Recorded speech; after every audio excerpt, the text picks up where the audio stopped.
1절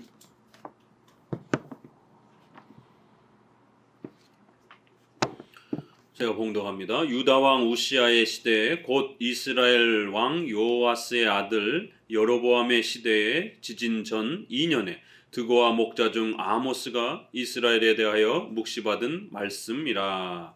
아멘. 아모스서를 이제 또 새롭게 시작합니다. 아모스서는 우리들 성도들에게 상당히 좀 생소한 또 그러한 성경이기도 하죠. 자주 이렇게 잘 언급되지 않는 그러한 또 구약의 또 선지서 중에 하나이기도 합니다. 그러나 이 아모스서는 실제로 우리 신학자들에게 있어서는 또 이런 신학회라든가 이런 데 있어서는 굉장히 뜨거운 그러한 또 감자처럼 아주 열띤 논쟁을 일으키는 또 그러한 본문이기도 합니다. 우리가 요엘서에서는 요엘서 2장 28절 29절에서 젊은이들은 환상과 또 예언과 꿈을 꾼다라고 하는 이제 이러한 표현을 오늘날 오순절파와 신비주의자들이 마치 환상과 예언이 그대로 오늘날도 선지자들이 계시의 수단으로 사용했던 또 이러한 계시 수단이 연속되는 것처럼 이렇게 주장을 해서 결국 기독교를 샤머니즘적이고 신비주의적인 그런 형태로 이렇게 파괴한 이러한 또 안타까움들을 봅니다. 그래서 우리 개혁파에 있어서는 바로 그 요엘서를 가지고 성경 중심의 이러한 그 기독교의 모습으로 또 바로 세워가기 위하여 신비주의자들과 엄청난 논쟁을 벌였습니다.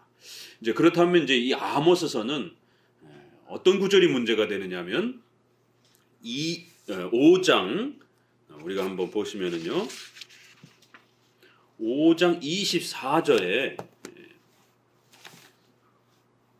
오직 공법을 물같이 정의를 하수같이 흘릴지로다라고 하는 이 말씀 때문에 자유주의자들이 이 사회정의, 평등, 인권 이러한 바로 세속화에 대한 아주 중요한 그러한 그 주제가 되는 세속화 신학이라고 하는 자유주의, 진보주의라고 하는 이러한 자유주의 신학자들이 이 구절을 가지고 교회의 본질, 복음의 본질은 죄로부터 구원받는 것 이런 것이 아니라 중생하는 것 이런 것이 아니라 바로 독재와 부패와 이러한 불평등으로부터 국민들을 시민들을 자유케 하고 정의를 수록하고 또 사회적 그러한 정의와 분배와 평등을 확보하는 성적인 그러한 부분에 있어서는 남녀가 특별히 차별을 가지면서 여성이 엄청난 피해를 당하지 않느냐 또 더 나아가서는 성소수자들도 피해를 당하지 않느냐 성의 그러한 평등권 보장 또 돈에 있어서도 가진 자와 못 가진 자가 불평등하지 않느냐 그러니까 모두가 다 평등하게 돈을 분배하여 나눠가는 또 권력과 또 권력자와 시민의 이러한 불평등도 또 역시 독재와 시민의 이런 또 권위자와 시민의 이러한 불평등을 해소하여 모두가 동등한 이러한 사회적 정의를 이룩하자 이러면서 자유주의자들이 이 아모스서 정의를 하수같이 흐를지어다라고 하면서 어마어마한 이러한 또 기독교를 변질시켰던 이러한 심각한 또 위기가 지금도 여전히 진행되고 있습니다. 특별히 이 아모스서의 이러한 논쟁은 특별히 1800년 이후에 근대 국가의 이러한 체제가 문명화가 더 발달이 되어지면서 더 많은 이슈가 되기도 했습니다. 이거를 우리가 정치신학, 사회복음이라고 이렇게 말합니다. 죄로부터 이렇게 구원을 시키는 이러한 개인의 중생에 초점을 맞추는 이러한 전통적 기독교가 아니라 사회를 개혁하는 그래서 사회를 건강하게 만드는 그래서 사회복음이다 이렇게 표현을 합니다. 우리 정통적 기독교는 개인을 구원시키는 개인적 그러한 복음 이러한 표현을 쓴다면 이쪽은 사회복음이라는 거예요. 정치신학이다 이렇게 말합니다. 국가와 정치를 개혁하는 게 정의고 그게 복음이다. 그게 이 땅의 천국이다. 그게 이 땅의 교회의 사명이다. 이제 이러한 아주 자유주의자들이 교회의 본질과 복음의 본질을 이렇게 사회정의로 펼쳐낼 때 이 구절을 가장 많이 사용하면서 데모하거나 또 반정부 투쟁을 한다든가 이럴 때에 항상 플랜카드에 정의를 하수같이 흐르게 하라 이 플랜카드를 이렇게 써붙이면서 로마 카톨릭의 정의구현 사제단 이름도 특징이 나타나죠. 정의 구현 사제단, 정의를 구현하는 그 사제단들의 신부들의 모임이라는 것이에요. 그래서 카톨릭 안에서도 그 그룹은 굉장히 진보적 성향의 그룹입니다. 전통적인 사제들이 좀 더 보수적인 그러한 카톨릭의 조직과 교황과 추기경과 그 사제들의 권력을 이렇게 보호하고 보존하는 그런 어떤 좀 전통적 입장이라면, 이 정의구현 사제단은 그런 카톨릭 조직을 지키는 것보다는 사회정의, 가난한 자들의 인권을 회복하는 이러한 쪽에 초점을 맞추다 보니까 카톨릭 안에서도 굉장히 이렇게 눈에 가시 같은 그런 단체들입니다. 이게 특수단체예요. 그 다음에 기독교 장로회, 또 최근에는 통합측 이러한 교단, 이런 교단들의 많은 종교 지도자들이 문익환 목사라든가 또 강원영 목사라든가 유명하죠. 북한에 왔다 갔다 하면서 통일을 이룩하는 것이 교회의 본질이다. 통일을 이룩하는 것이 이 땅의 천국이다. 통일을 이룩하는 것이 복음이다.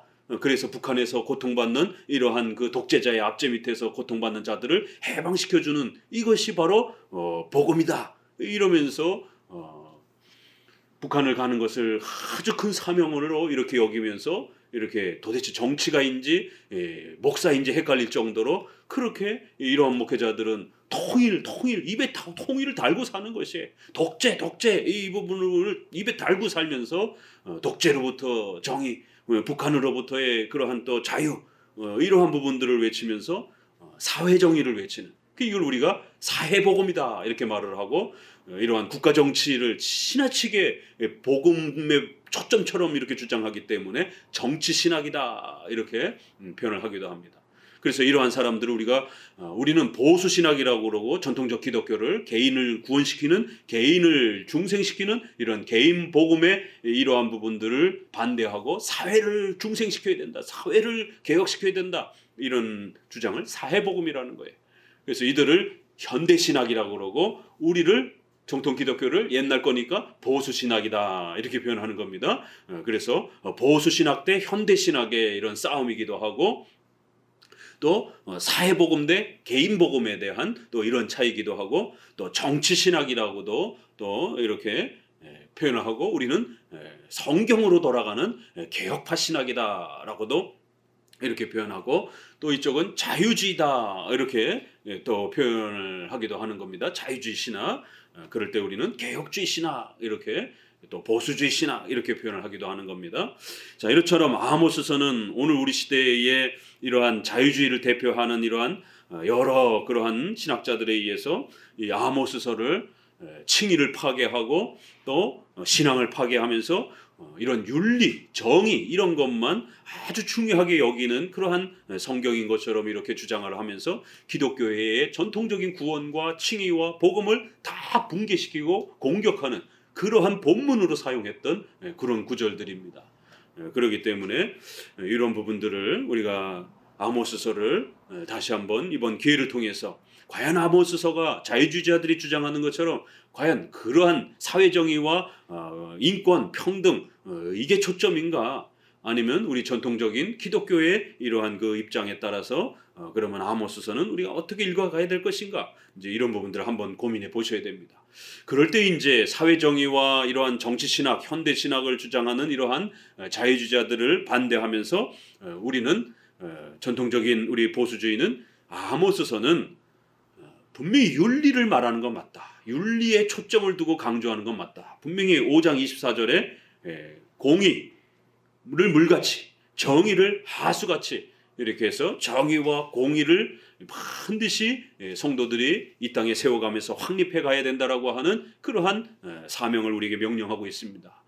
그렇기 때문에 분명히 여기서 말하는 윤리는 기독교 윤리예요.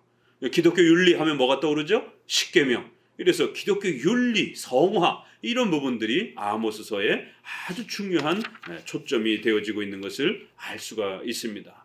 그렇기 때문에 이제 우리가 또 함께 시작할 때 이 아모스서가 가지고 있는 우리 기독교 윤리는 어떤 모습일까? 그래서 아모스서는 우리 성화와 관련된 기독교 윤리에 대한 구약의 어마어마한 그런 교리를 가르치고 있는 아주 소중한 그런 본문입니다. 자, 그러면 이 기독교 윤리가 어떤 식으로 강조되어지고 있는가? 특별히 윤리가 강조된다 할지라도 우리가 칭의와 성화, 교리적 그러한 핵심 기억하죠? 소요리 문답에서 배웠던 칭의는 바로 오직 예수 그리스도로 말미암아 구원받는다라고 하는, 의롭게 된다라고 하는 바로 구원의, 기독교의 구원의 가장 핵심입니다. 그리고 그 칭의, 의롭게 되고 신자가 된 자들은 반드시 성화의 열매를 맺는다라고 하는, 그래서 칭의가 성화를 낳는다라는 거예요. 착하게 살아서 우리가 구원받는 게 아니라 구원받았기 때문에 착하게 살아야 되는 것이. 그래서 칭의가 성화를 끌고 가는 거예요.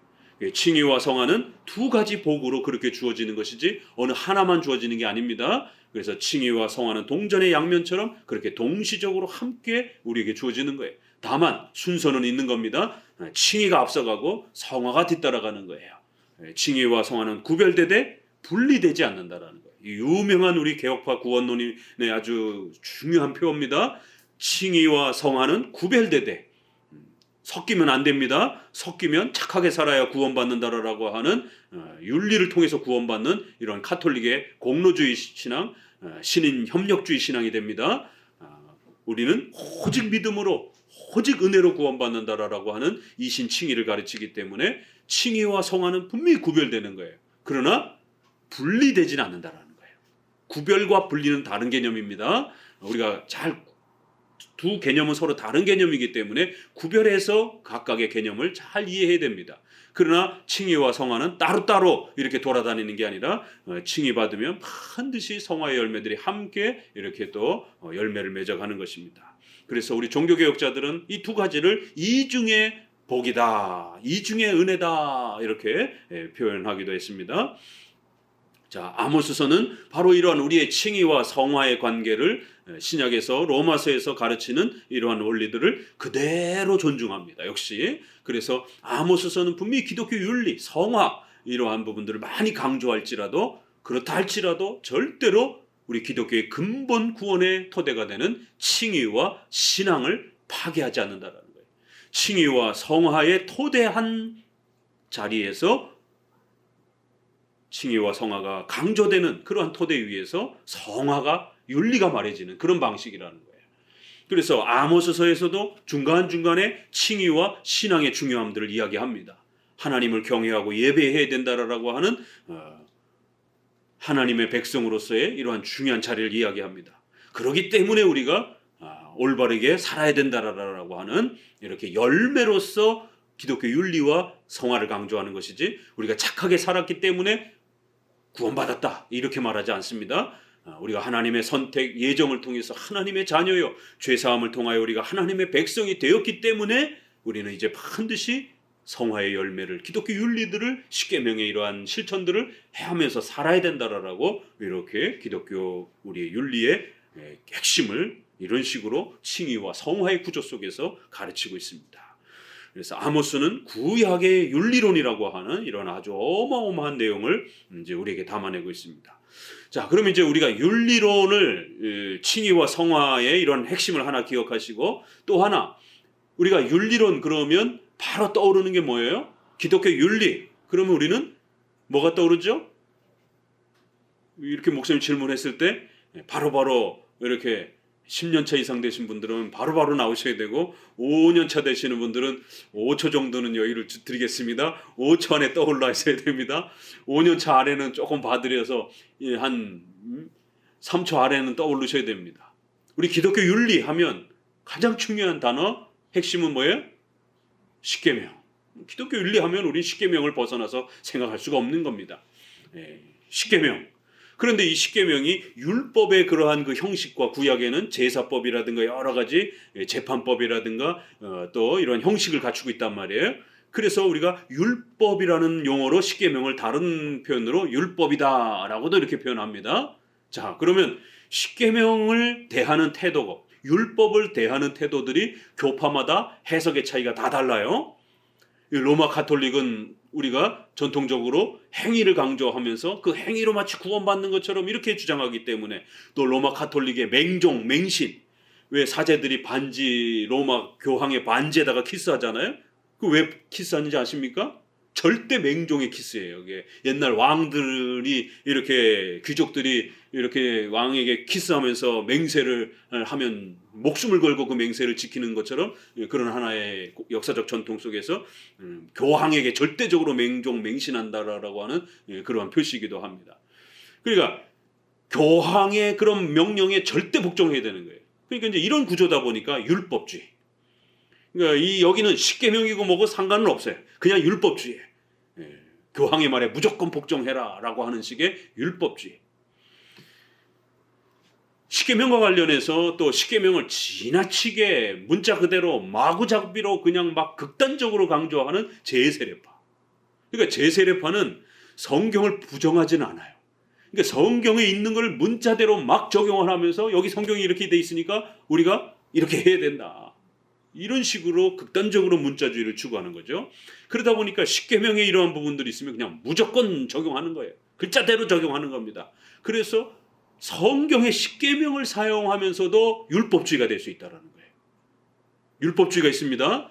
율법주의는 이렇게 로마 카톨릭 십계명과 상관없는 율법주의도 있고요. 또 십계명과 상관이 있는 율법주의도 있어요. 십계명을 너무 지나치게 적용하려고 하다가 신앙이 파괴가 되는 겁니다. 제세례파적인 율법주의가 있습니다. 또 율법주의 하나 그러면 기억하여 두셔야 될 게 있어요. 어떤 식의 율법주의가 있죠? 우리 개혁주의권 내, 청교도권 내에도 율법주의가 있습니다. 그래서 제가 항상 신학적으로 논평을 할 때 늘 지적하는 것은 아무리 좋은 의도라 할지라도 섭리신앙을 고려하면서 적용하지 아니하면, 배려하면서 적용하지 아니하면 섭리란 다른 말로 배려이기도 해요. 하나님께서 모세를 통해서 이스라엘 백성들을 얼마나 많이 배려했습니까? 그러나 그 배려가 무한정한 그냥 마구잡이식의 배려는 아니고 십계명, 하나님의 뜻이라고 하는 십계명을 기준으로 해서 배려인 거예요. 그래서 섭리란 십계명이라고 하는 기준과 그럼에도 불구하고 하나님의 사랑이라고 하는 배려가 아주 잘 조화를 이루면서 성장을 시켜가는 겁니다. 어린애를 그냥 막 강제로 등 떠밀어가지고 막 제대로 하지도 못하는 거를 막 강제로 이렇게 어른처럼 훈련시켜서 끌고 가는 게 아닙니다. 섭리란 십계명을 기준으로 해서 하나님의 사랑이 작동되면서 배려하면서 통치해가는 방식인 거예요. 바로 이러한 하나님의 섭리의 배려를 모르게 되면 성경을, 십계명을 더 잘 지키려고 하다가 율법주의에 빠집니다. 이게 그래서 제세례파적인 신학 원리라고 제가 늘 비판하는 것이에요. 하이퍼 칼비니즘, 하이퍼 청교도. 우리 주변에 개혁주의를 한다라고 하는, 청교도를 한다라고 하는 분들이 있습니다. 나름대로 청교도와 개혁주의가 좋아서 열심히 실천하려고 합니다. 그리고 또 십계명 열심히 윤리에 있어서 더 어마어마한 열심을 하려고 애를 써요. 참 좋은 일입니다. 그러나 개혁파 신학의 이런 장로교적인 이러한 율법관, 또 십계명에 대한 이해, 섭리에 대한 이해, 이런 부분들이 충분하게 목회자에게 신학적으로 성숙되지 아니하면 제세례파적인 적용을 할 수가 있다는 거예요. 그저 십계명의 몇 글자 문자를 가지고 모든 성도들에게 그냥 막 똑같이 적용을 하려고 하는, 지금 당장 적용을 하려고 하는, 지금 당장 성취시키려고 하는 완전 성화 개념으로, 완전 기독교 윤리 개념으로 십계명을 다루려고 하는 거예요. 그러면 율법주의가 됩니다. 그래서 감리교와 성결교의 완전 성화와 우리 장로교회의 불완전 성화의 신학 논쟁이 있는 겁니다.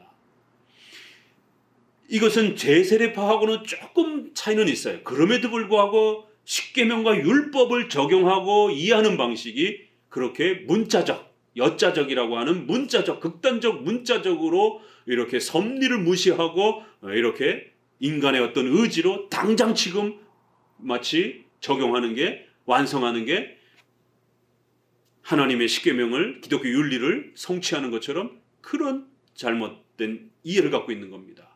이것도 결국 인간의 지나친 종교적 열망 때문에 인간의 의지로 강력하게 지금 당장 뭔가 승부를 걸려고 하는, 결국 인본주의의 인간의 의지에서 나오는 것이지 하나님의 섭리의 이런 역사 속에서 표현되는 게 아닙니다.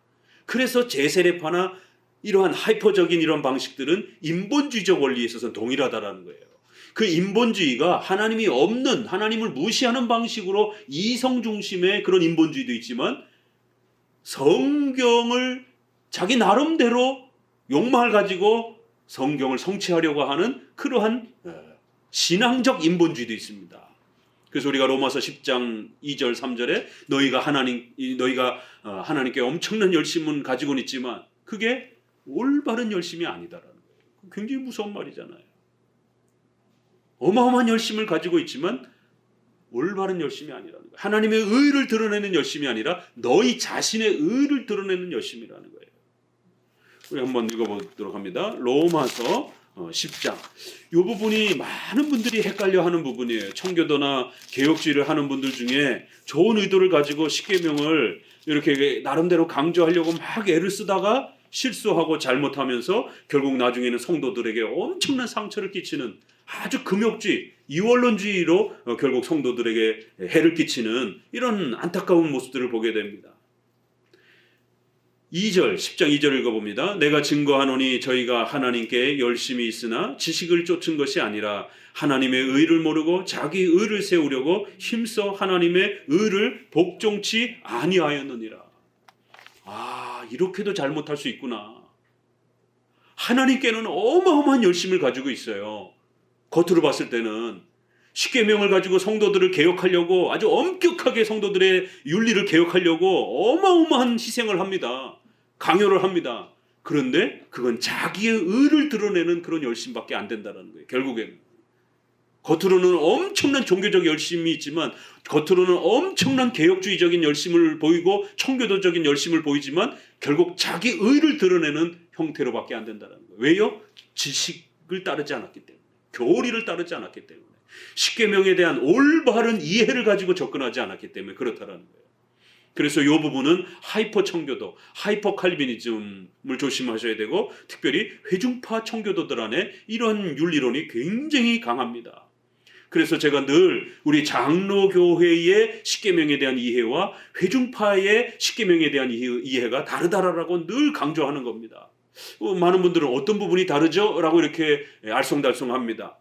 우리 장로교는 섭리를 충분히 배려하면서 율법의 삼용법이라고 하는 개념으로 십계명은 성도들의 성화의 규모, 삶의 규범이라고 하는 이러한, 그걸 다른 말로 율법의 삼용법 이렇게 표현합니다. 삼기능, 삼용도 이렇게 표현을 합니다. 율법의 기능은 세 가지가 있다고 그랬죠. 첫 번째는 그리스도께로 인도하는 정죄 기능, 두 번째는 불신자들 안에도 죄를 억제케 하는 그런 보편적 양심의 도덕 윤리. 그래서 십계명은 이런 윤리의 윤리 문제이기 때문에 인간의 보편적인 마음에 양심의 윤리로도 들어가 있단 말이에요. 죄를 억제시키기 위해서 살인하지 말라. 이건 일반인들도 양심 속에 있는 거예요. 우리 크리스천들에게는 십계명은 또 하나님의 뜻을 알아가는 그러한 삶의 규범으로, 성화의 규범으로서 역할을 한다는 거예요. 이 회중파들도 이러한 비슷한 표현을 합니다. 그러나 그걸 구체적으로 적용하는 방식에 있어서 완전 성화를 주장한다는 거예요. 그러나 우리는 불완전 성화를 주장한다는 겁니다. 그리고 그거를 또 우리는 섭리 안에서 적용을 하는데, 회중파들은 섭리에 대한 이런 부분들을 많이 이렇게 등한시합니다. 소홀히 여깁니다. 결국에는 인간의 그러한 명령과 질서 체계 안에서 강력한 그 윤리의 개혁을 금욕주의적인 이원론적 개념으로 그렇게 당장 승부를 보려고 하는 완전 성화의 그런 목적을 가지고 그렇게 다가섭니다. 그렇기 때문에 이런 부분에서 캐주이스트리라고 하는, 이걸 한글로 번역하면 결의론이라고 해요.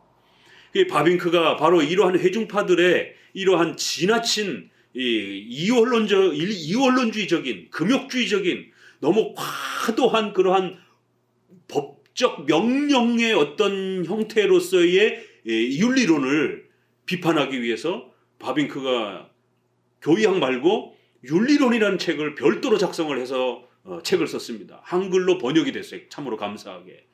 우리 기독교 윤리론 이렇게 해가지고 거기 보게 되면 제일 먼저 경건주의와 회중파의 윤리론이 무엇이 문제인지, 바로 그것은 결의론이라고 하는, 결의라고 하는 것은 십계명을 너무 지나치게, 너무 완강하게, 너무 세게, 그래서 모든 그 경우의 사건들을 전부 다 법조항으로 만들어 가지고 그렇게 정죄하고 그걸 지적하고 책망한다라는 거예요.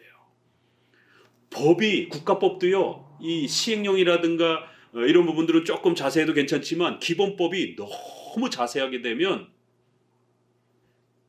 세상 살아가는 모든 사람들의 어떤 삶의 어떤 수많은 경우들을 그걸 어떻게 다 글자대로 적용할 수 있겠냔 말이에요. 어떤 사람은 기본법 아래에서 조금 판사가 배려를 해줄 수도 있는 것이고, 어떤 기본적인 규칙 안에서 판사가 조금 더 세게 이렇게 책망할 수도 있는 것이고, 그래서 판사의 그런 재량권이 있는 거예요. 왜요? 모든 사람들의 그러한 삶의 태도와 이런 어떤 범죄와 또 이런 부분들을 법령으로 전부 기록한다면 그 법령이 어마어마하게 커지는 겁니다. 만약에 거기에 없는 법령은 어떻게 할 거예요, 그러면? 이제 이런 문제가 발생이 되는 거예요. 그래서 그 사례별로 너무 지나치게 이렇게 그 세분화시켜서 그 모든 법조항을 전부 다 인간의 삶을 전부 다 법대로 해 이런 식으로 이렇게 하게 되면 사회가 돌아가질 않아요. 일반 사회도 그렇습니다. 그래서 적어도 삼심제를 두고 판사를 두고 그 다음에 법조문을 두는 거예요. 그래서 법조문은 기본법만 이렇게 두는 겁니다. 그리고 좀 더 상세한 것들은 시행령을 가지고 이렇게 움직여가는 거예요. 그러면 판사가 자기 마음대로 하는 게 아니라 적어도 국가의 헌법을 기본으로 해서 헌법을 위배되지 않는 범위 내에서는 그 판사의 판결의 양심을 우리가 존중하면서 판사가 조금씩 이렇게 탄력 있게 적용할 수 있는, 판사가 법조문을 해석할 수 있는 그러한 해석의 자율성을 주는 겁니다. 재량권을. 그래서 1심 판결이 다르고 2심 판결이 달라질 수 있는 것이에요. 만약에 그거를 무슨 수학 공식처럼 이렇게 판결을 한다라면 1심, 2심, 3심이 똑같이 나와야 돼. 그러면 3심 할 필요가 없죠. 인간의 범죄 사실을 다루는 데 있어서 판사도 실수하게 되고 또 그 범죄자의 어떤 형편, 또 재판을 받아가는 과정 중에 또 어떤 피해자하고 합의를 한다든가 또 반성을 한다든가 여러 또 어떤 그 조치들이 형성이 되면 또 그런 부분들을 고려할 수도 있고, 이렇게 해서 1심 판결을 했는데 어떤 증거 자료가 새로 나오기도 하고, 그러면 또 2심에 가서는 또 이렇게 바뀔 수도 있는. 그러니까 인간을 범죄하고 인간을 책망하는 데 있어서 특별히 국가는 사형이라고 하는 인신을 구속하는 이런 엄청난 형벌을 가하기 때문에 더더욱 실수를 줄이기 위해서 인간이 인간을 정죄하는 판단해야 되는 이런 엄청난 일이잖아요. 인간을 죽여야 되는, 무기징역을 때려야 되는, 한 사람의 인생을 완전히 단절시켜야 되는 이런 엄청난 판결을 한 개인이 한단 말이에요. 그러니 이게 얼마나 무거운 일이냔 말이에요. 그래서 1심에서 한번 해보고 그 다음에 2심에는 배석 판사를 반드시 두고 2심, 3심에서는 3명이서 판사가 의논을 해가지고 결정을 하잖아요. 그리고는 또 이것이 대법원에 올라가서는 더 많은 판사들이 이렇게 조언을 들어가면서 혹시라도 내가 잘못 저걸 했나 여러 판사들의 의견을 종합해서 또 이렇게 내려주기도 하잖아요. 아니 하물며 세상 일도 이런데 세상에서도 어떤 범죄를 책망하고 분별하려고 할 때 이런 엄청난 그러한 그 안전장치를 두고 또 두고 또 두는데, 이제 회중파의 이 지나침, 완전 성화, 완전 윤리 개념이 의도는 좋아요. 그렇지만 인간론을 잘못 이해한 거예요. 이 땅에서의 인간은 그렇게 완전해질 수 없습니다. 칭의가 완전한 것이지 성화는 완전하지 않은 거예요. 그런데 성화 부분을 자꾸만 완전주의로 끌고 가려고 하다 보니까 감리교가 타이틀이 회개론이에요. 회개를 완전하게 해야 된다. 그래서 회심 준비론이라고 하는, 준비를 해서 회개를 해야 된다, 이런 이야기들이 나오기 시작한 거예요. 그러니까 어떻게 준비를 해야 돼? 얼마큼 준비를 해야 돼? 이런 이제 논란들이 이제 논쟁이 되기 시작하는 겁니다. 그래서 감리교의 타이틀은 회개론이에요. 회심을 강조하면 감리교입니다. 그런데 회심을 강조를 했지만 성화에 대한 부분에 있어서 좀 미진하다 보니까 그 중에서 더 센 거룩을 주장하는 분파들이 또 뛰쳐나오면서 야, 성결을 더 강조해야 돼. 회심도 강조해야 되지만 성결, 생활의 윤리 부분도 완벽해야 그게 진짜 회개야. 이러다 보니까 성결교가 또 나온 거예요. 그 윤리가 잘 회복이 안 되니까 그럼 이거 어떻게 될까? 자, 그러면 차라리 우리가 군대,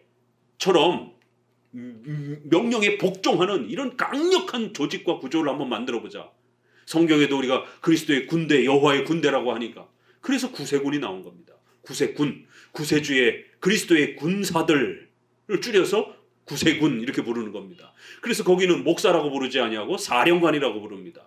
복장도 그렇게 군대 복장을 하고 다니고 계급장 비슷한 것도 이렇게 흉내를 내고 이렇게 군대 모자도 쓰고 12월에 이렇게 땡그랑 자선남비를 이렇게 두들기는 바로 그 구제로 유명한 자선남비 때문에 유명한 구세군. 이게 다 감리교에서 나온 감리교 삼형제입니다. 감리교, 성결교, 구세군. 그러면서 뒤로 갈수록 윤리를 강력하게 회복해야 된다. 그래야 구원받은 자다. 그러다 보니까 이게 의도는 그렇진 않은데 나중에 보니까 점점 어떻게 됩니까? 처음엔 예수님 믿어야 구원받는다 이렇게 시작했는데 윤리를 더 세게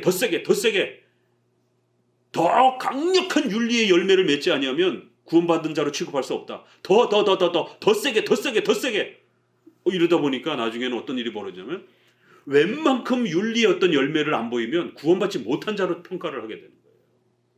웬만큼 회개해서는 회개하지 않은 것처럼 취급하게 되는 거예요. 그러니까 오직 믿음으로 오직 은혜로 구원받는다라고 주장했는데 이게 점점 이상해져 가는 거예요. 결국 인간의 행위와 인간의 윤리의 어떤 열매가 없으면 구원받지 못한, 그러다 보니까 윤리의 열매를 억지로라도 더 만들어내려고 하는, 그러다 보니까 이게 신인 협력주의, 착하게 살아야 구원받는다라고 하는 이런 쪽으로 돌아가 버린 거예요. 본의 아니게. 이게 신학이란 이렇게 체계가 약하면, 교리의 뼈대가 약하면 자기는 똑바로 걸으려고 하는데도 자꾸 갈짓자로 걸으면서 삐뚤어져 가는 겁니다. 거기에 회중파들도 같은 방식으로 접근하면서 감리교가 회심준비론을 강조하면서 회개를 세게 강조하면서, 그리고 성결교가 완전 성화를 주장하면서 결국 이런 윤리론을 세게 강하게 이렇게 주장하면서 제세례파가 주장했던 그러한 센 윤리를 결국 반복하게 되는 이런 형태가 된 겁니다. 거기에 하이퍼 칼비니즘, 하이퍼 청교도, 또 회중파 청교도와도 같은 방식으로, 그래서 결의론이라고 하는 이런 방식들이 국가법도 인간의 삶을 들여다보는 방식에 있어서 이런 안정장치를 두고, 또 배려라고 하는 이러한 장치를 이렇게 최대한 작동을 해서 인간을 단죄하고 인간을 징계하는 데 있어서 실수와 또 그 범죄자들을 국률이 여기려고 하는 이런 어떤 시도들을 하는데, 십계명을 가지고 성도들의 윤리를 치리하고 권징하고 재판하는 기독교 재판은 훨씬 더 국률과 자비가 있어야 된단 말이에요. 그런데 윤리론, 기독교 윤리를 강조하는 이 입장에서 십계명을 강조하는 이것은 좋지만, 그걸 극단적으로 금욕주의나 하이퍼 형태로, 칼비니즘 형태로 강조하게 되면 율법주의가 돼버립니다. 배려가 없는, 국률이 없는. 그래서 결의론이라고 하는 법조항을 너무 상세하게, 십계명을 위배한 그런 모든 법들을 상세하게 구체화시켜서 이것도 죄, 저것도 죄, 이것도 죄, 저것도 죄, 저것도 죄, 저것도 죄, 저것도 죄, 이렇게 경우별로. 그래서 캐주이스트리라는 말이 경우라는 이제 해석으로 돼요. 어떤 경우마다, 어떤 사건마다, 어떤 그러한 사례별마다 모두 다 그거를 기록으로 명문화시켜가지고 전부 다 징계의 어떤 기준으로 상세화시킨다라는 거예요. 그러면 나중에 숨도 못 쉬게 됩니다. 법조항이 너무 많아지게 되면. 그래서 이러한 결의주의, 사건별로 너무 많은 그런 법들을 결의해버리고 그런 모든 법들을 그렇게 구성해 놓게 되면 그 율법의 법조항에 딱 갇혀서 인간은 어떤 다양성을 발휘하지 못하고 사랑과 배려를 발휘하지 못하게 되는, 숨 막히듯 딱 그 법에 갇혀서 살아야 되는 이런 일들이 벌어질 수 있다는 거예요. 그래서 우리 장로교는 보편윤리라고 그럽니다. 저쪽은 회중파의 윤리론은 결의론이라고 하고, 결의론을 좀 더 쉬운 말로 하게 되면 상세한 윤리론 이렇게 표현하는 거예요. 너무 구체화한 윤리론이라는 거예요. 그게 다른 말로 완전 윤리론이라는 거예요. 어떤 성도들의 범죄의 사실들을 아주 구체적으로 나열해가지고 완벽하게 그 범죄를 막으려고 하는 거예요. 그렇지만 우리 기독교, 우리 장로교는 보편윤리, 십계명을 보편적으로 큰 원리적 개념으로 적용하는 거예요. 보편윤리, 저쪽은 상세적인 윤리, 결의론적인 그러한 윤리, 우리는 원칙론적인, 원리론적인 윤리, 이렇게 서로 다르다라는 겁니다. 이러한 원리들은 중세시대의 로마 카톨릭이 모든 것들을 교황이 그렇게 법령으로 만들어가지고 백성들을 옥죄일 때 써먹었던 그러한 법의 방식이기도 합니다. 중세시대에. 그런데 이거를 결국 완전 성화를 주장하면서 후대에 이런 감리교라든가 또 성결교라든가 또 이런 하이퍼 칼비니즘 회중파에서 이러한 상세적 윤리, 구체화된 윤리, 지나친 그러한 지나친 그러한 법률적 적용 원리, 결국 다른 치유 말로 말하면 금욕주의 형태로 가는 거예요. 너무 상세하면서 이원론적으로 그렇게 성속을 나누는, 거룩한 것과 세속적인 걸 너무 자세하게 나눠버리는 거예요. 그럴 때 우리 장로교는 중립이라고 하는, 아디아포라라고 하는 양심의 자유를 굉장히 많이 강조하는 겁니다. 왜요? 십계명이란 기본 원칙론, 기본 그런 원리론, 큰 덩어리에 있어서 보편적인 그러한 핵심을 가르치는 그러한 형태로 우리에게 소개된 것이지, 십계명이 구약에 벌써 의식법들과 재판법들은 중단이 돼버렸잖아요. 그걸 연속시키지도 않습니다. 하나님이 그냥 중단시켜 버렸어요. 그리고 그 보편적인 그러한 윤리만 오늘 우리 시대에 가져올 수 있다. 이렇게 웨스트민스터 19장에 도덕법, 의식법, 재판법 이렇게 있다 이렇게 말하고, 의식법, 재판법을 설명하면서 중단됐다. 그리고 재판법에는 이제 구약의 그러한 형식은 적용되지 아니하고 거기에서 나오는 보편적인 일반적인 그러한 덕스러운 그러한 교훈들만 오늘날 연속되는 것이다. 이렇게 상세하게 정리를 해준 겁니다. 그러니까 제세례파는 보세요. 제세례파는 조금 다르죠. 문자 그대로 그냥 막 도끼들 휘두르듯이 그냥 막 아무에게나 십계명을 막 휘두르는 거예요. 그러나 하이퍼 칼비니즘이나 하이퍼 청교도나 또 회중파나 또 감리교나 성결교는 그렇게까지 극단적이진 않아요. 문자적으로 그렇게 극단적이진 않는데 십계명을 자기들 나름대로 해석하면서 너무 구체적으로 법령화시켜가지고 성경에도 없는 것들을 자기들 나름대로 더 잘 지켜보려고 애를 쓰다가 너무 상세하게 십계명에 이러한 성경에 없는 그런 내용들을 자기들 나름대로 이것도 십계명에 있을 것이다라고 구체화시키고 상세화시키고, 그래서 그 모든 것들을 이건 죄다 아니다, 죄다 아니다, 이러다 보니까 거룩한 것과 더러운 것이 너무 선명해져 버리는 거예요. 그러니까 자연적으로 이원론과 금욕주의가 형성이 됩니다.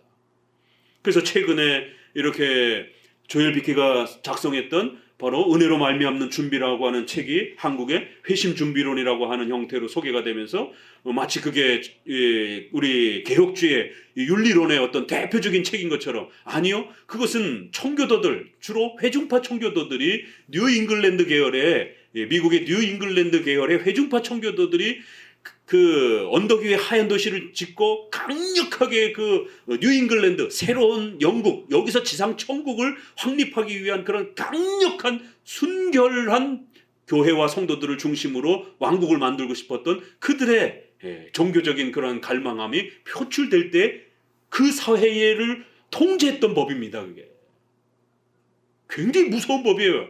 주의를 어기게 되면 벌금 먹이고 이런 일이 벌어지는 겁니다. 종교적인 어떤 그런 범죄들을 국가의 어떤 그러한 국가의 사법적 권력으로 징계할 수 있는 이제 이런 부분들이 더 아주 적극적으로 펼쳐지는 거예요. 교회적 범죄를 국가가 처벌을 하는 이제 이 국가적 처벌과 교회적 범죄가 일치가 된 형태로 사법제도가 이루어지는 것이 바로 뉴 잉글랜드의 사회제도입니다.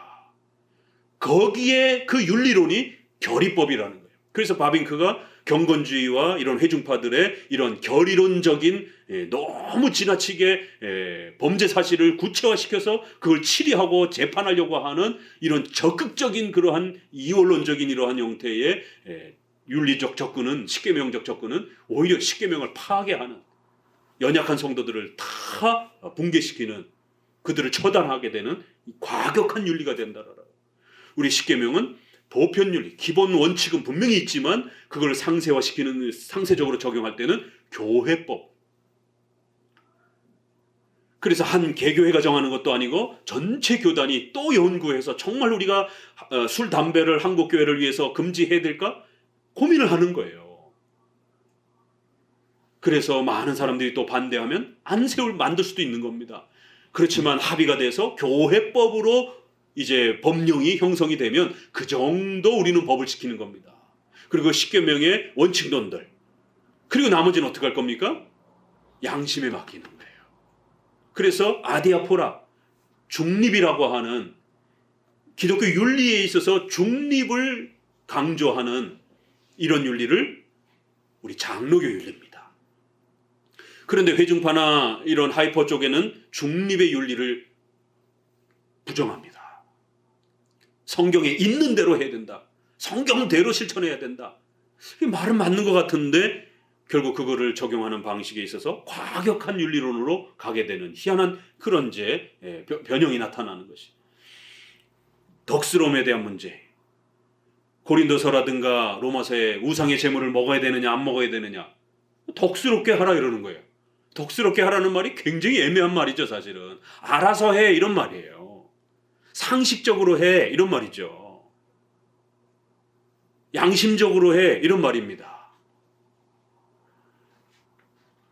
벌써 성경도 이렇게 우리 기독교 윤리에는 큰 타이틀에서 십계명의 원칙론에 있어서 OX가 분명히 있어요.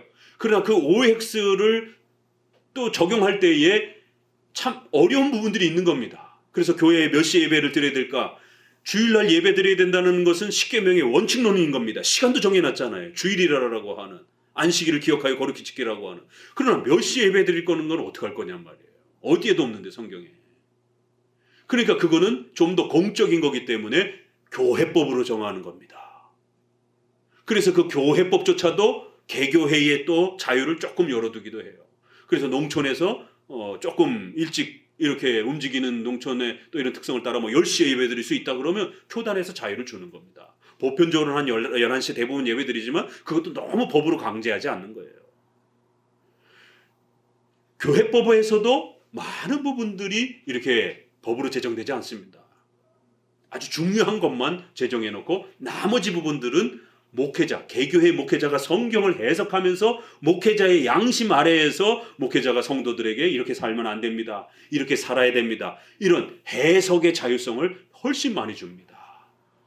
그리고는 이제 성도들이 그 설교를 듣고 개인의 양심 속에서 김치찌개를 먹어야 될지 된장찌개를 먹어야 될지를 결정하는 거예요.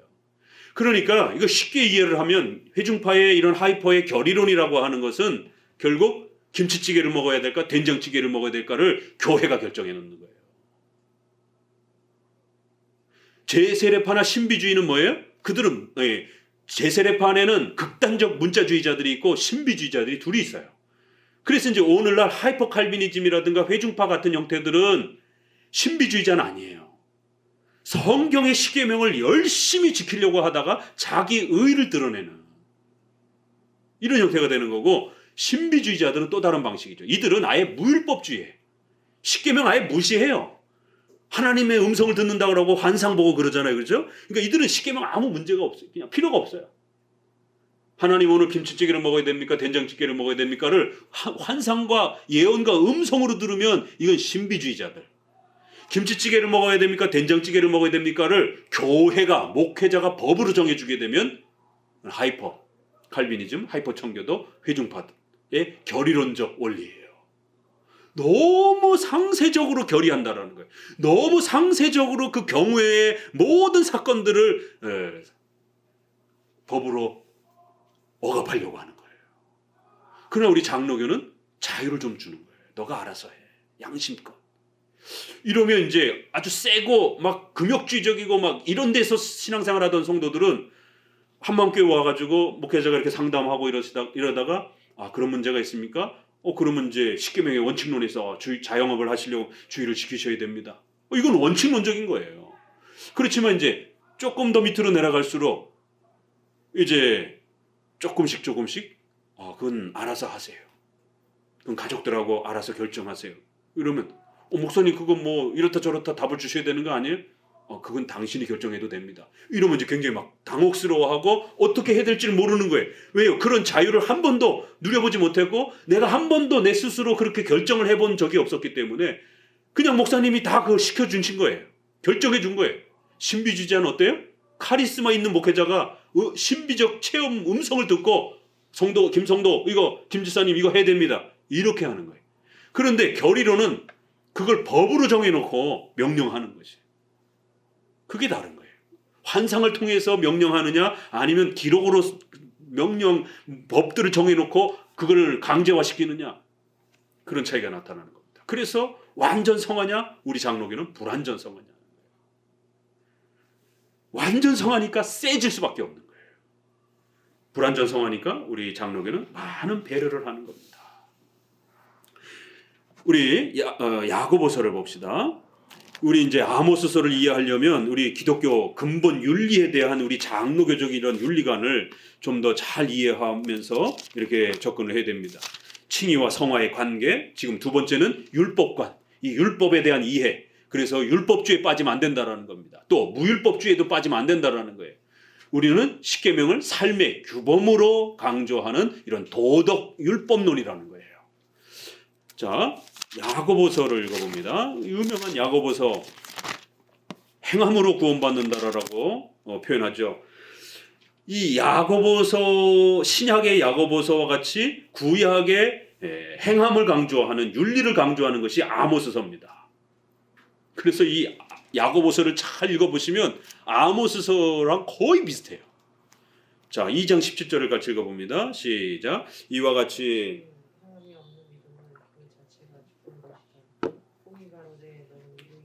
나는 행함이 있으니 행함이 없는 내 믿음을 내게 보이라. 나는 행함으로 내 믿음을 내게 보이리라. 20절. 허탄한 사람의 행함이 없는 믿음이 헛것인 줄 알고자 하느냐. 22절. 내가 보거니와 믿음이 그의 행함과 함께 일하고 행함으로 믿음이 온전케 되었느니라. 24절. 이로 보건대 사람이 행함으로 의롭다 하심을 받고 믿음으로만 아니니라. 우리 오직 믿음으로만, 이거 얼마나 중요한 단어입니까? 그런데 야고보서에 믿음으로만 아니라는 거예요. 그러니까 이 야고보서를 가지고 자유주의자들, 진보주의자들, 이 현대신학, 이 세속화 신학을 강조하는 사람들 얼마나 이 야고보서를 많이 언급하겠어요. 아모스서하고 야고보서. 행함이 없는 믿음은 죽은 믿음이라는 거예요. 행함으로 구원받는다라는 거예요. 여기 그렇게 표현되어 있는 거예요. 그럼 야고보서는 왜 이렇게 윤리를 강조할까? 그럼 이게 칭의를 파괴하는 정도로 그 정도로 이 행함을 강조하는 걸까? 그러면 로마서와 대립이 되잖아요. 그렇기 때문에 로마서는 믿음으로 구원받는다고 말하는데 야고보서는 행함으로 구원받는다 이렇게 말을 하는 거예요. 그럼 뭔가 이유가 있는 겁니다. 둘 다 옳은 건 아니에요. 논리가 서로 다른 거니까. 그렇죠? 하나는 행함이 아니라 믿음으로 구원받는다 이렇게 말하는 거고, 이쪽은 논리가 믿음이 아니라 행함으로 구원이 완성된다 이렇게 말한단 말이에요. 논리가 반대란 말이에요. 논리적으로 보면 분명히 서로 다른 말이에요. 그렇지만 이 큰 틀에서 보게 되면 로마서는 신앙의 원칙론을 이야기한 거고 야고보서는 신앙의 결과론을 얘기한 겁니다. 칭의의 결과론을 얘기한 거고 로마서는 칭의의 원인, 근거론을 얘기한 거예요. 오직 믿음으로 구원받는 거고 야고보서는 그 믿는 자가, 신자는, 칭의받은 자는 열매를 맺어야 된다라고 하는 칭의의 결과론을 얘기한 거예요. 그거를 이렇게 세게 과장법을 가지고 표현을 하다 보니까 이렇게 마치 서로가 대립되는 것처럼 보일 뿐인 겁니다. 아모스서도 마찬가지로 정의와 공의를 바로 세우라라고 하는 것은 신앙과 칭의와 예배를 다 무시하면서 윤리만 회복하면 된다 이런 식으로 말하는 건 아니라는 것이. 자, 그래서 이 야고보서를 이 회중파나 또 이러한 하이퍼 청교도들이 십계명을 강조하다가, 그렇기 때문에 우리 크리스찬들은 반드시 열매를 맺어야 됩니다. 거룩하게 살아가야 됩니다. 그래서 거룩, 성화를 너무 지나치게 세게 강조하다가 이게 균형을 이루지 못하면 칭의론이 깨져버리는 거예요. 로마 카톨릭이 행함으로 구원받는 신인 협력주의를 주장해서 우리 종교 개혁자들이 로마 카톨릭을 개혁하면서 오직 믿음으로 오직 은혜로 이렇게 회복해 줬잖아요. 그런데 오직 믿음으로 오직 은혜로가 성화에 대한 이런 부분과 균형을 이루어야 되는데, 오직 믿음으로가 1500년에서 600년까지 강조되다가 한 100년 지나고 나니까 그래 믿음 중요해. 그렇지만 성화도 중요하잖아. 성화 윤리 십계명 이러다 보니까 어느새 칭의는 저만치 뒤로 가 있고 십계명 윤리 성도들의 거룩한 삶 그렇게 살아가지고 신자의 모습이 되겠습니까? 그렇게 살아가지고 성찬 받겠습니까? 그렇게 살아가지고 직분 받겠습니까? 그렇게 살아가지고 교회 덕이 되겠습니까? 좀 더 세게 윤리를 개혁합시다. 더 강력하게 십계명을 실천합시다. 자꾸 이러다 보니까 어떤 일이 벌어져요? 그래 내가 이렇게 살아가지고 이거 되겠어? 처음엔 이렇게 출발하다가 그래 내가 이렇게 살아가지고 과연 신자일까? 더 이러니까 회심준비론, 완전 성화론 이런 게 구원론으로 성화론으로 들어와 버린 겁니다. 그래서 조엘 비키의 은혜로 말미암는 준비라고 하는 이 부분이 성화를 강조하는 내용인데, 결국 그것이 회심과 성화와 연결되어서 결국 청교도 윤리론의 그 결의론의 가장 대표적인 책입니다. 조엘 비키는 그걸 알고 있는 거예요. 뉴잉글랜드 지역에서 그 사회를 강력하게 순수한 사람들을 중심으로 교회를 만들고 싶어서 뉴잉글랜드가 그 법령을 성도들에게 적용할 때 얼마나 무섭게 적용했는지, 그래서 나름대로 개혁이 됐거든요. 그거를 돌아가고 싶어 하는 거예요. 그러한 갈망함들이 있는 분들이 오늘날 센 청교도를 강조하면서 강력한 청교도를 준비하면서 하이퍼 청교도가 되어버리는 거예요. 청교도는 개혁주의는 소중하지만 하이퍼 청교도, 하이퍼 칼비니즘은 율법주의로 갑니다. 그건 제세례파의 신학과 신학 원리에서 동일한 것이고, 그건 감리교회의 완전 성화론, 성결교회 완전 성화론하고 똑같은 겁니다. 회심 준비론, 완전 성화론, 이거 다 감리교, 성결교 겁니다. 장로교 게 아니에요. 종교개혁자들의 것이 아닙니다. 그런데 왜 버젓이 청교도를 하시는 분들이 그렇게 회심 준비론을 책을 표현해내고 그거를 번역해내고 그거를 마치 장로교회 회계론인 것처럼 성화론인 것처럼, 그러니 성도들이 얼마나 금욕주의와 이원론주의에 다시 또 들어가 버리게 되는 이런 일들이 벌어지는 것이. 마태복음 하나 더 봅시다. 마태복음 7장 20절. 이 회중파와 이러한 그 하이퍼 개혁주의가 칼비니즘이 이 윤리론, 성화론을, 기독교 윤리를 강조할 때 이 구절 무지하게 많이 써먹었습니다. 7장 20절. 마태복음 7장 20절. 같이 읽어봅니다. 이러므로 그의 열매로 그들을 알리라. 이것은 성화론을 이야기하는 게 아닙니다. 위에 보세요. 좋은 나무가 나쁜 열매를 맺을 수 없고 18절에 못된 나무가 아름다운 열매를 맺을 수 없다라는 거예요. 아예 불신자는 하나님이 기뻐하시고 원하시는 선한 열매를 아예 못 맺는다라는 겁니다. 이거는 OX의 문제예요. 그런데 이 나무 열매 개념을 갖다가 성화론에다가 적용을 시키면 어떡하냐라는 거예요. 성화론은 이미 다 우리가 세례받은 하나님의 백성으로서의 신자로서 출발을 하는 겁니다.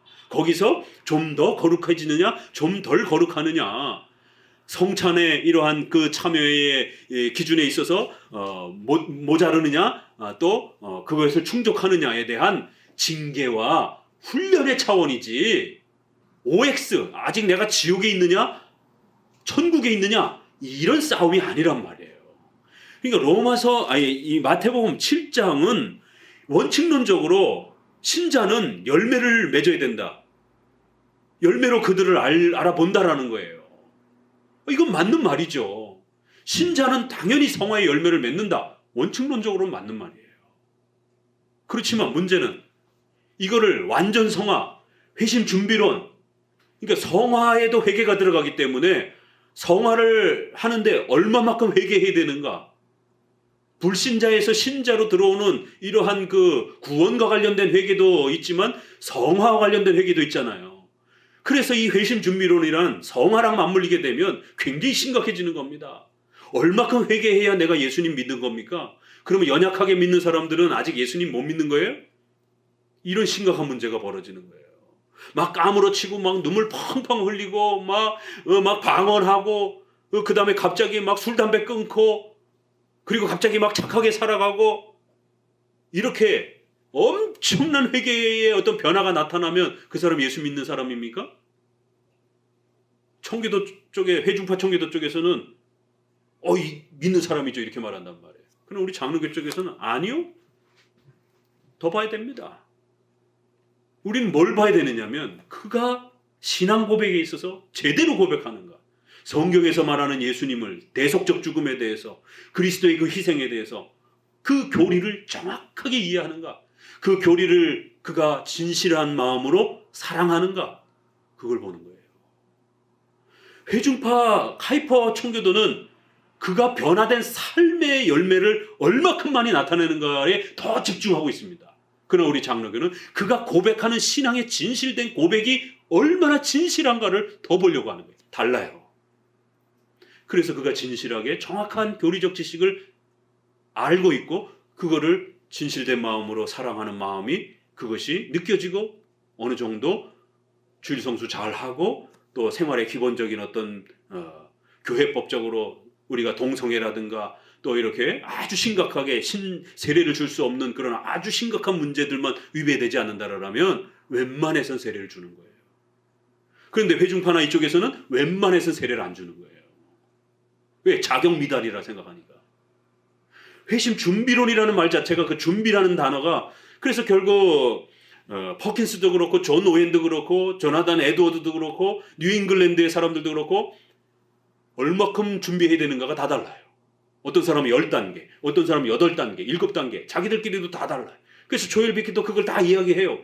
각 학자마다 몇 단계 뭐 통일되지는 않았다. 그러나 대략적으로 이 정도 단계는 있어야 된다. 그걸 누가 정하냔 말이에요.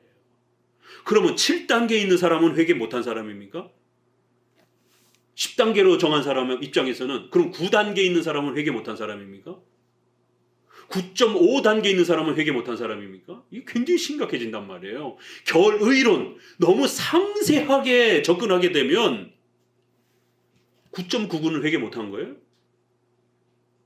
8단계로 정한 사람은 그러면 7.5단계는 7.9단계는 근데 그걸 누가 평가하는 거예요? 그래서 우리가 과격한 청교도 하는 이런 교회 가면 목사님하고 장로님 몇 번 빼놓고는 성도들 구원받지 못했다라고 막 이렇게 막 이런 발언들을 한단 말이에요. 그리고 거의 대부분 성찬식에 못 참석하게 하고 자격 미달이라고 그러면서 이런 일이 벌어지는 거예요. 실제로 그런 교회 갔다가 너무 과격해서 저희 교회 오신 성도들이 그 교회 이야기를 하는 거예요. 가니까 자기가 신자가 아니라라고 목사님이 그렇게 자기네 교회 기준에서 다시 신자로서의 점검을 받아야 된다라고. 그러니까 신자가 아직 아니니까 성찬도 못 참여한다라고. 목사님하고 몇 분만 신자라는 것이. 그러면 목사님은 구원받았냔 말이에요. 그럼 그걸 누가 검증하냔 말이에요. 저는 되묻고 싶어요. 그럼 목사님은 구원받았어요? 그렇죠. 저는 회심 준비론에 입각해서 10단계 이르렀습니다. 8단계 이르렀습니다. 그걸 누가 평가했어요? 동료 목사님이 평가했어요? 선배 목사님이 평가했어요? 그건 당신이 그렇게 생각하는 거 아닙니까? 그럼 당신도 점검 받아야지. 그러면 성도들 앞에서. 그러면 성도들이 우리 목사님 구원받지 못한 것 같은데 왜냐면 설교회 때는 아주 굉장히 거룩하게 설교하시는데 지난번에 슈퍼마켓 때 또 지난번에 차 몰고 가시는 거 보니까 교통신호도 막 안 지키고 막 새치기도 하시고 막 그러시던데 목사님도 이러면 어떡할 거예요? 심각해지는 거예요. 부메랑이 돌아와서 결국 목회자 스스로도 심각해지는 겁니다. 재발등을 찍게 되는.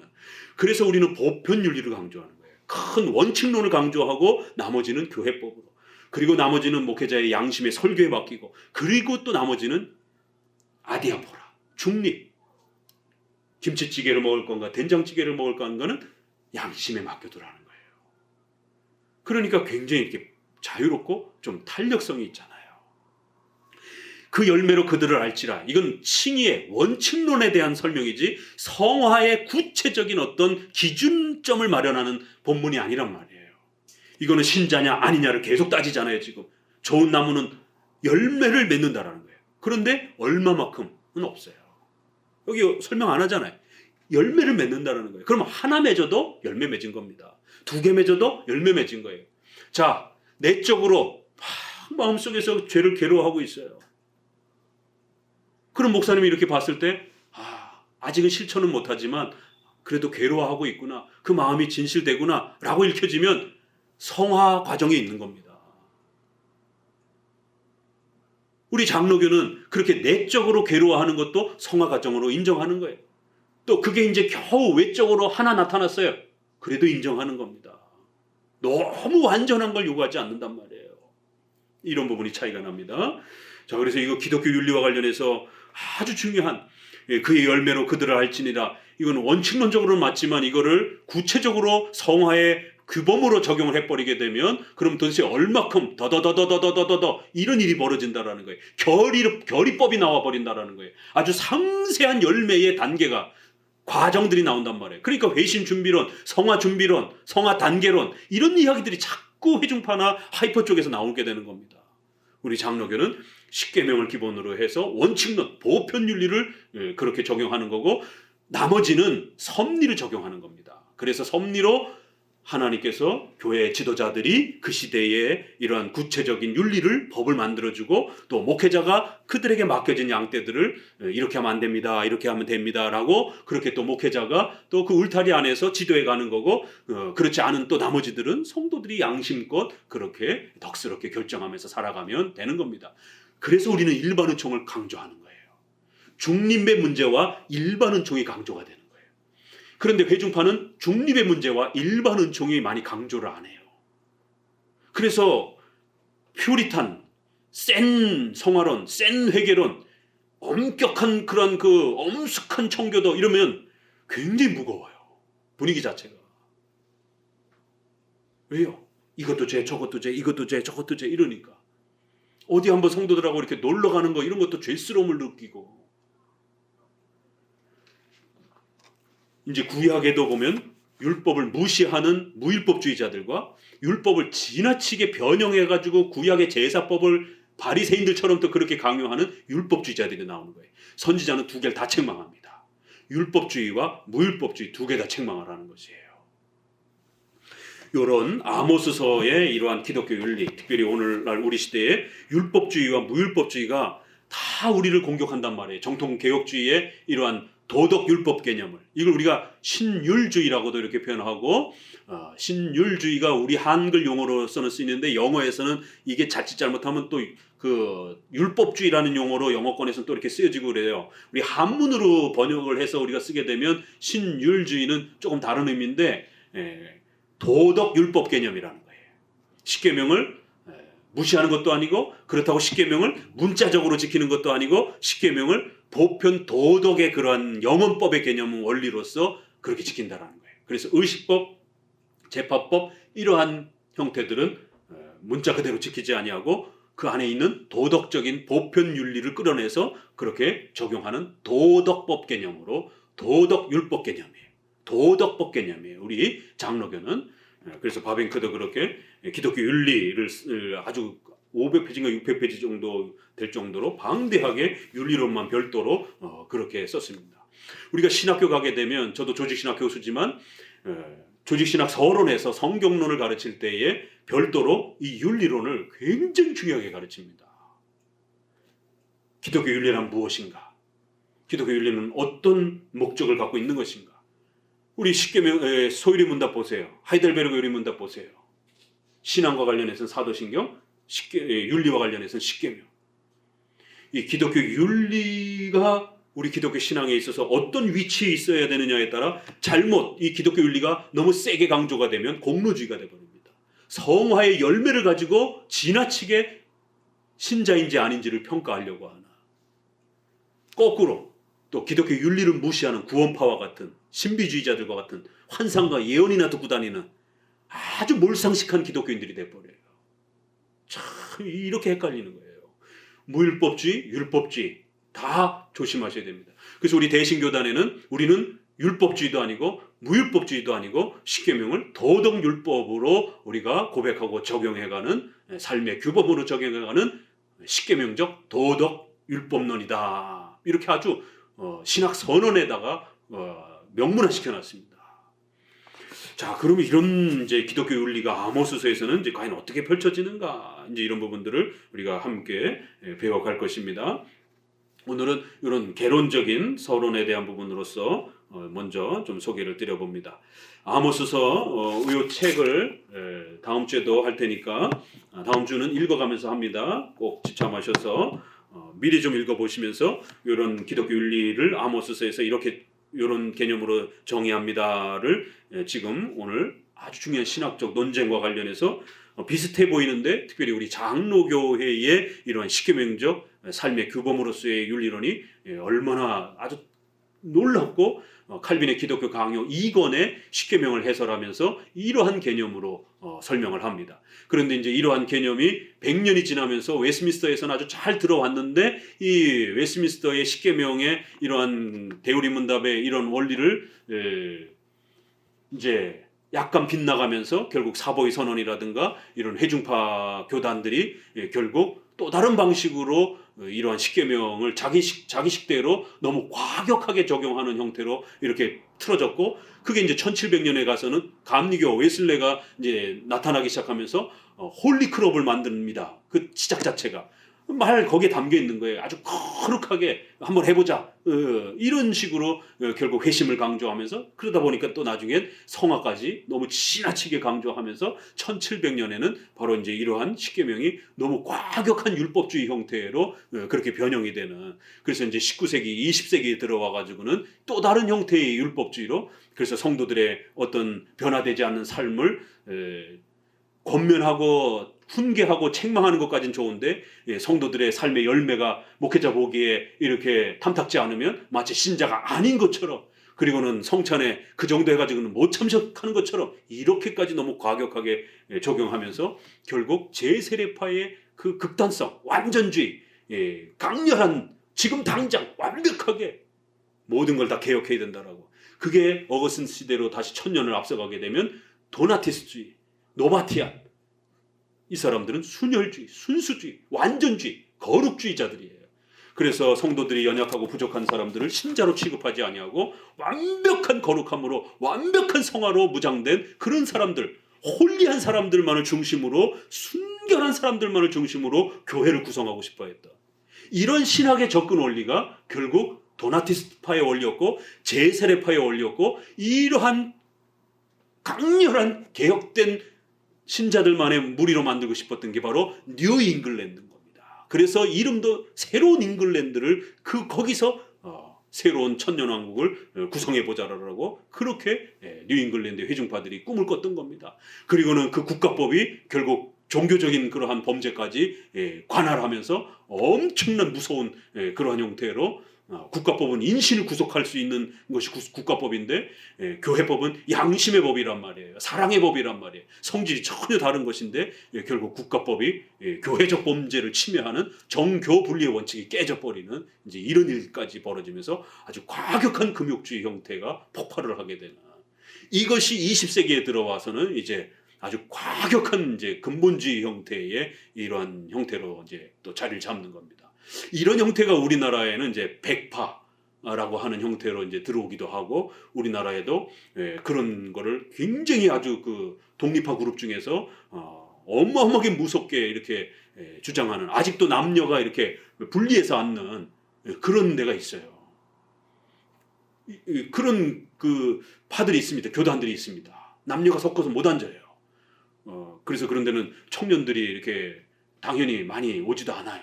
요즘 청년들이 적응을 못하다 보니까. 그런데도 그거를 자기들의 어떤 그 순결함을 지켜가는 아주 근원적 원칙처럼 지금도 그런 개념으로 이렇게 지켜가는 또 분파들도 있습니다.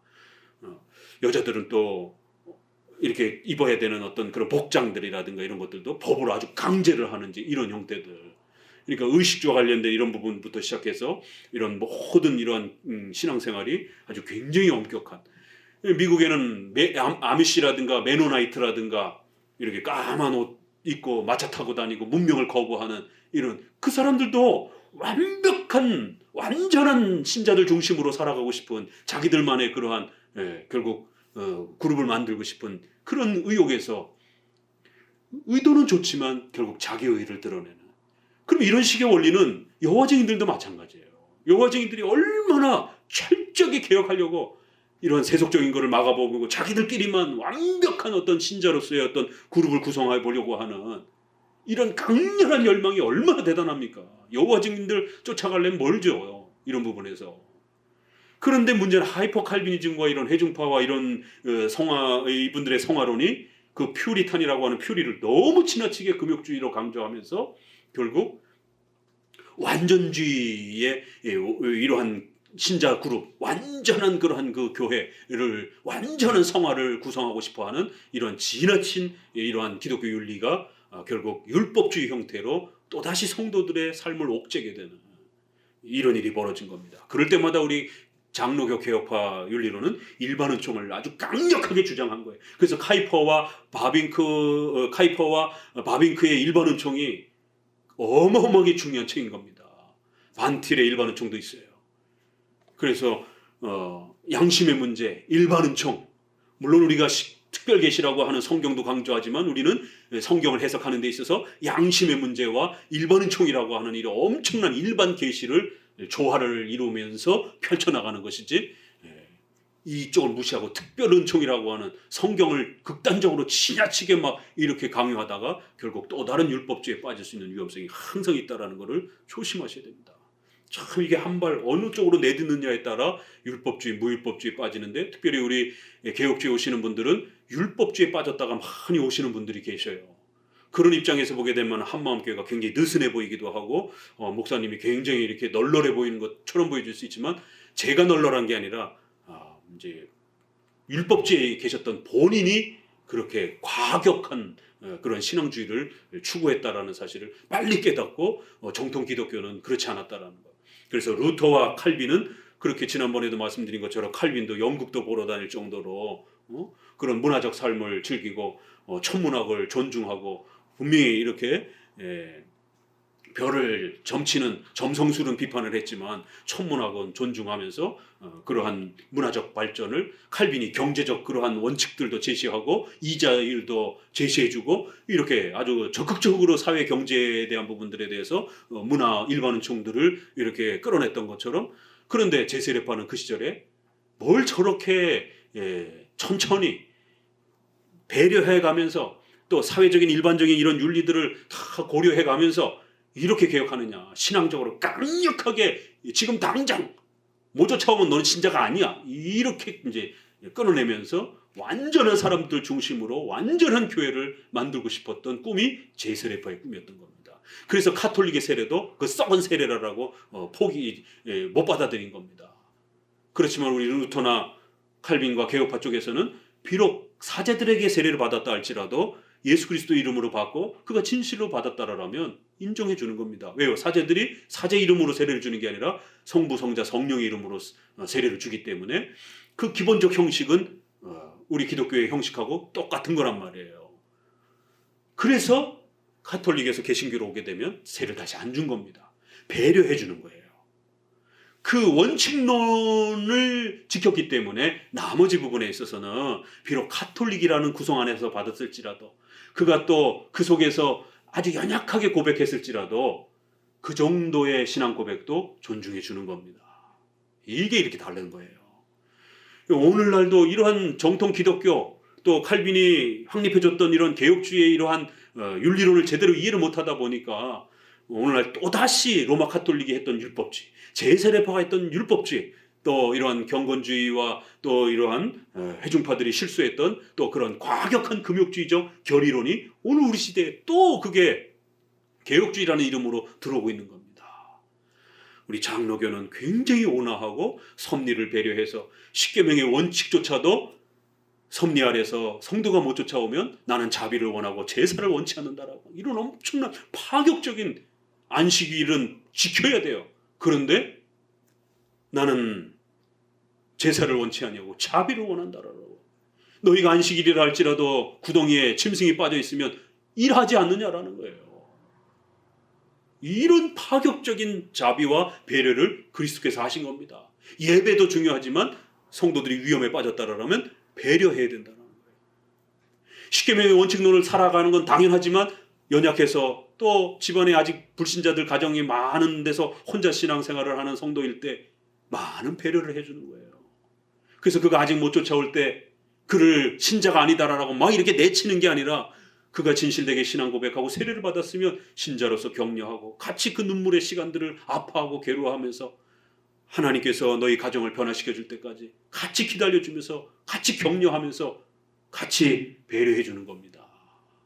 그걸 못 쫓아온다고 막 윽박지르고 막 법으로 강제하고 징계하고 이러는 게 아니다라는 거예요. 성찬 안 주고 이러는 게 아니다라는 겁니다.